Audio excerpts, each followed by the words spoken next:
Yeah. So at the end of the day, Charles, I agree. I agree with that. And I just going back just to touch on this a little bit, just because I just don't. I feel like we've seen enough bad basketball. I was in school. I was in school for 2 years of Houston Buzzes, 1 year, and then the first year of Capel. You were there for the NCAA tournament team with the last year of Buzz. Um, we've seen good basketball, we've seen bad basketball, and in this era where budgets for athletics departments are ballooning, but they're ballooning for football really because it's spiraling out of control, and the president and athletics director at Louisville actually wrote put together a paper on like some solutions because it's just getting ridiculous. My whole point in saying that is it's never been harder to be a mid-major coach. It's never been harder to be a coach, but it's never been harder to be a mid-major coach than it is today. And we're doing this swimming upstream. This is not our primary sport, and Kearns is doing it. And this whole over the hump can't get over the hump. I mean, who else can do this? And you said it right. I just wanted to touch on that too. You said it right too. Everybody's facing this. Everybody's doing this, and that's why Scott Cross is a really good basketball coach because Scott Cross puts together good teams too. So like there are good coaches out there that are doing this, but it's super hard to go out there, find the right fit, find the scorer, um, find the right pieces. Are these guys going to get along, or are they going to mesh? And I think that 22-23 team that I just referenced, there were some bad eggs in that locker room that it caused enough of a ripple effect. We had some athletic bodies and some talent on that team, but it just didn't mesh as well. And then of course we know 23-24 was that epic year. And then last year we were maybe a little too top heavy with CJ and Miles, maybe weren't as deep. This year we were deeper and those guys cared about each other. And um I don't know, man. I have very little patience for the whining of this because I didn't want to lose. Nobody wanted to lose, but it's hard out there to be competitive every single year, and somehow we're doing it. So, man, I need to stop. Or I'm going to get ahead of myself, but it is going to be interesting. I think Luke Wilson's definitely a threat to leave. It would be nice to know like, if at basketball will get more investment coming into them to be able to supply a roster. I don't know if that's the case, but anyway, we'll be waiting. But the nice thing about basketball is this stuff really doesn't hit until after the tournament. Like in football, it happens like during the season. Yeah. But basketball, you get a little chance to breathe a little bit.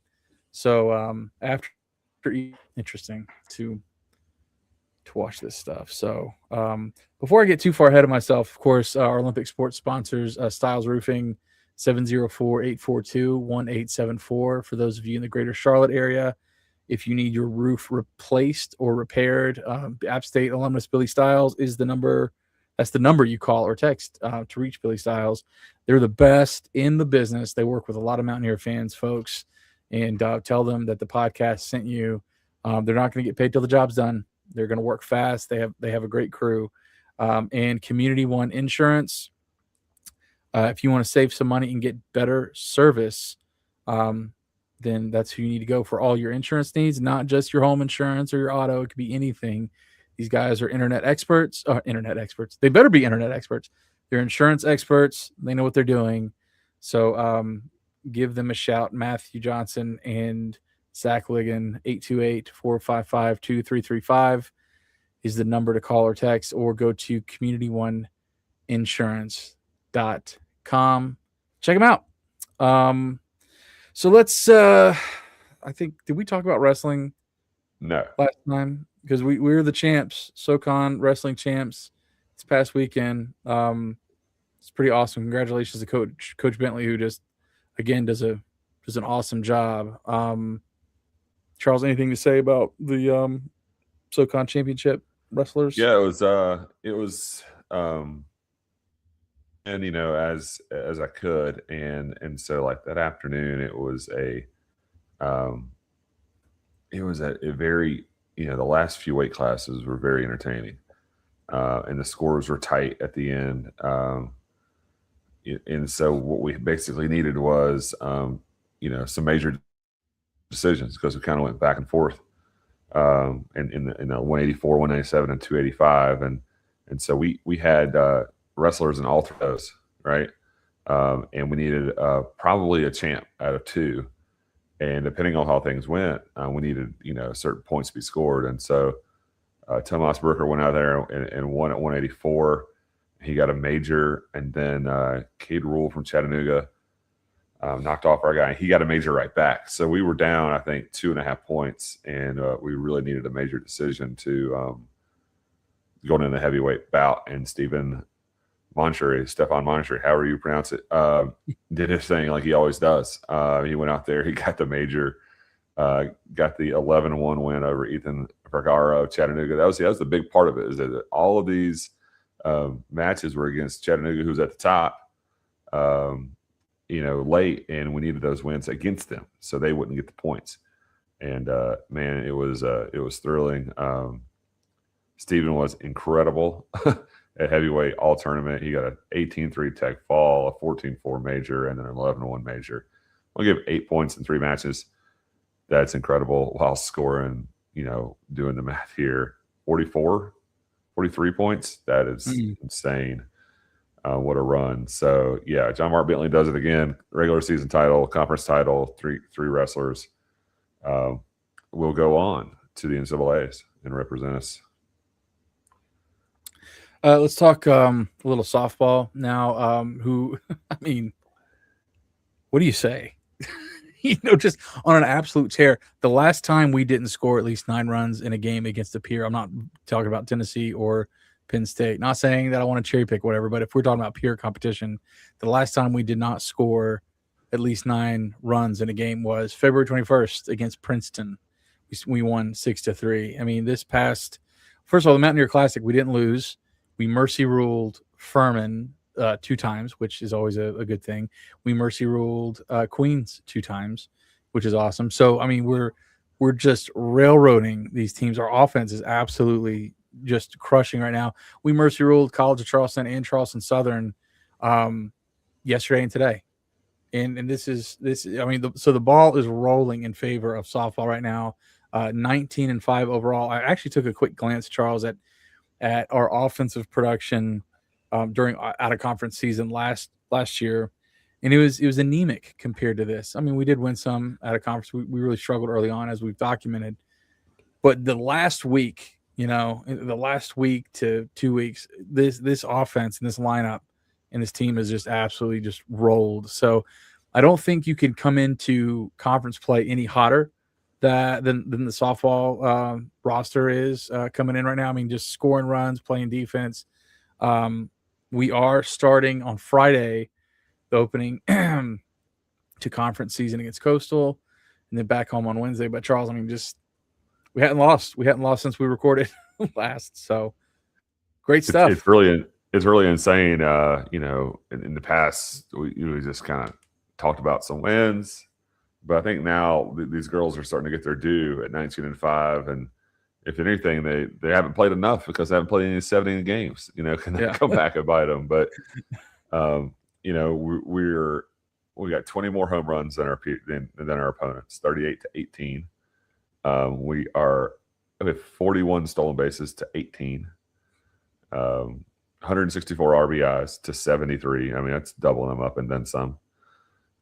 So it's been impressive. So you got Michaela Klein, she's got 12 home runs and 12 stolen bases, and then she kind of leads the team in both of those categories. And just it's incredible. She has a 1497 OPS and a 463 average right now. Wow. And that is putting up some numbers and leaving teams in their wake. And our losses are to ranked teams. That is something that we didn't have that. We couldn't say that last year at all. You lose twice to Tennessee, you lose to Penn State, and then what was the other one? I'm missing one. North Carolina. It's not ranked, still good. 8-inning game, tough one. And then the other loss was to UNCG back in February. Yep. And that was a 9-inning game. So the teams we have lost to, we either lost in extras or they have been ranked. So that says a lot. And they this past weekend was our first home games of the year. So they played several. So this weekend, baseball and softball are basically high-fiving, these programs. So going down to Coastal. So baseball hosts Coastal this weekend. Softball goes down to Coastal this weekend for Friday, Saturday, Sunday games. And we'll see what the weather does. But, 19-5 is an impressive start. Very, very impressive. It's awesome. Coach Jones is obviously very good at what she does. I mean, this is you don't baseball and softball. They play so many games that eventually you are exactly what your record is, And I'll tell you what, it is hard to play 24 games, win 19 of them, and say that you don't think this is good. I mean, we have a good team on the mountain. How this will compare to one of the toughest softball conferences in the nation, I don't know. I don't know how it's going to translate, but I'm very optimistic. Feel good about it. Going into tennis here, so we played Davidson, faced off against Davidson and VCU last time we recorded. This was on a Thursday and a Friday. We split. We beat Davidson 5-2, and we lose to VCU 4-3. Our girl Savannah Dada Maskell is on the winning side on where she participated. But tennis right now sitting at 5-7. I just had their schedule up here. We were playing Lipscomb in Jacksonville, in North Florida, in Jacksonville, Friday and Sunday. I guess that's a nice little spring break trip down to Jacksonville, which I frankly don't know anybody that goes to Jacksonville for a spring break, but they are. So, but yeah, 5-7. I don't know what you think about that, Charles, but yep, not too much more to add on that one. Tough loss, losing 3-4, but that's tennis. That's how it goes sometimes. It's how the ball bounces, so to speak. The bright green line ball. That's how it bounces. Again, before I go any further here, I want to shout out. We don't have a special guest this week, but Mountaineer Mania, 497 West King Street. It is a staple for any App fan. I mean, you could have graduated in 1980 and known what Mountaineer Mania was. Go check them out. Great gear as the weather warms up. We are warming up a little bit. Go check out their springtime stuff, their polos, and their hats. I'm always plugging the hats, but go check out the hats. And remember, anytime you shop at Mountaineer Mania, you are giving back to Mountaineer Athletics because a portion of your purchase does go back to support the programs. And then Blue Deer Cookies. So downtown Boone, downtown Blowing Rock, and West Jefferson. The coolest place. There's a little pun on ice cream, right? It's the coolest place to hang out in Boone. I guess you could say like a ski slope would be cooler just because, the cold. But anyway, go check it out. They got some goodies, got some milkshakes and some cookies and some great coffee. Go check them out. Spend some time in those locations. It's an awesome, awesome time. And we thank them for helping sponsor the show. Talk about baseball here. So we have good news and a little bit of bad news. The good news is we got a weekend sweep of Presbyterian where we have that Oregon Trail series where we start down in Clinton, South Carolina, go up to Hickory, and then end up in Boone. We do take care of the Blue Hose. And the small bad news is it's our one loss out of 4 games. So, I mean, that's good. But we got beat by Western pretty bad yesterday. So it's kind of a bummer. But overall, the gentlemen on the Diamond Apps, 10-6 overall. You hate to lose that one to Western. I know that we were talking about this before we started recording, Charles, but I think the strategy has been over the last few years not really the last few years, probably for longer than that. We got to really build and save our energy and resources and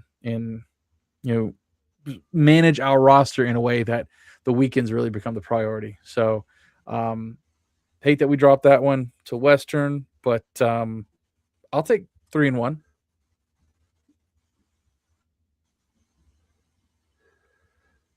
Yeah, it was a tough game last night. it appears that what we're going to do a lot of is a lot of arms, like a little bullpen play. A family day at the farm, so to speak, on these midweeks, so everybody gets to play around and do their job.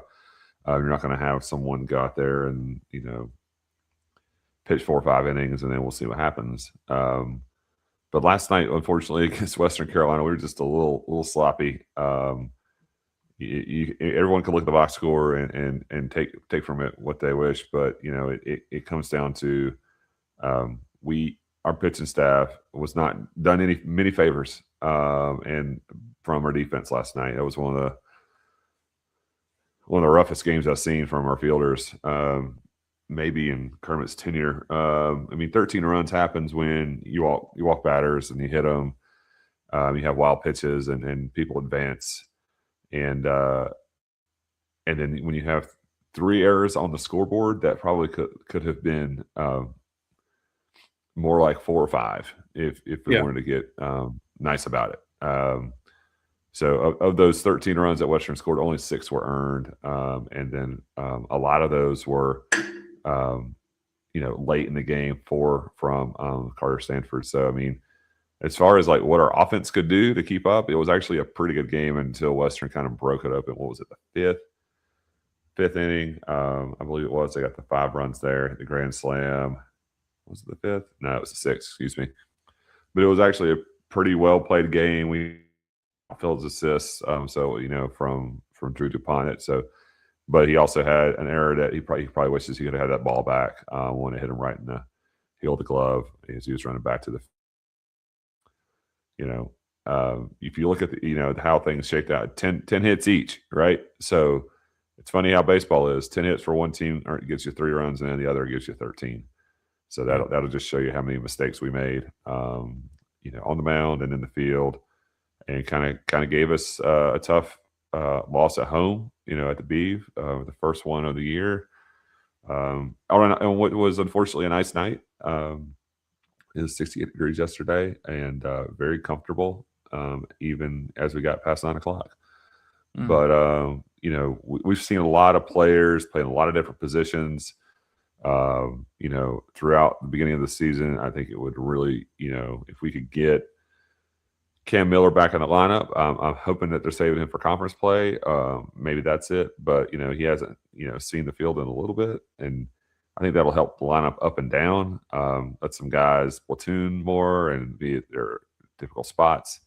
I'd love to chart, who's played where for 16 games that we played, and say, Stephen Smith has started XYZ games at third or at outfield or at shortstop. I know he's played at least 3 positions, and I'm sure there's others like that. Our outfield has been pretty consistent, especially in the corners, but we've kind of mixed in the center fielders a little bit. But yeah, it's a tough loss, tough one to swallow last night. It kind of felt like we just didn't answer the bell, early on, and we left some guys on and just didn't get them around. And that's how baseball goes. Yep, that's the way it goes.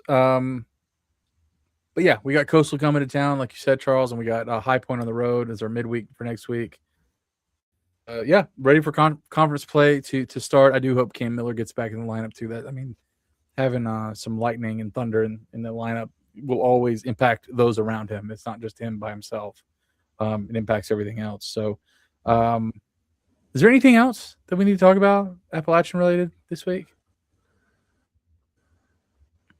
I don't think so. It's been it's spring break, so town is quiet. It's always an interesting time of the year, but there's certainly spring is coming again. But also, just for fun, there's one more bean in the jar, AJ, and it might be coming tomorrow. We may have our last hit of winter. Yeah. Well, I remember my junior year, I went to Florida for spring break, and I got back to town Sunday, probably like, I don't know, late afternoon, maybe. And my buddy calls me. He goes, "Hey man, did you make it up here?" And I was like, I'm in Hickory. Like, what's the big deal? And he says, "Man, you need to get up here like fast." And so my junior year was the year it just snowed like crazy. Like just it was 2000. What was that? 2010. And dude, by the time I made it up there, I mean, if I had left 30 minutes later, I would have slid off the road somewhere. I mean, it just poured, and that was in the middle of March, where we are right now. So you never know. You never know what's going to happen. But we'll see. We'll see. Anyway, they're not calling for snow, are they? Yeah, they're calling for snow tomorrow. It was like 75 here today. It was hot. Yeah, same here. And yeah, there's going to be precipitation of some sort tomorrow. It's tomorrow night, maybe late, maybe Friday morning. I'm not really sure, but yeah, maybe it's tonight. I don't know. Yeah, well, we'll see. It's going to be fun. Yeah, if it's gonna go from like 75 to 30 in a matter of like 24 hours or so, it's going to be wild. Yeah. Yeah. All right. Well, I guess that's it. So unless we just want to keep on talking about the weather, that's it. That's all we have for Appalachia State sports. Until next week, when we have more baseball, softball, tennis, and I don't think wrestling. I don't think we'll have any wrestling. But until next week, go Apps.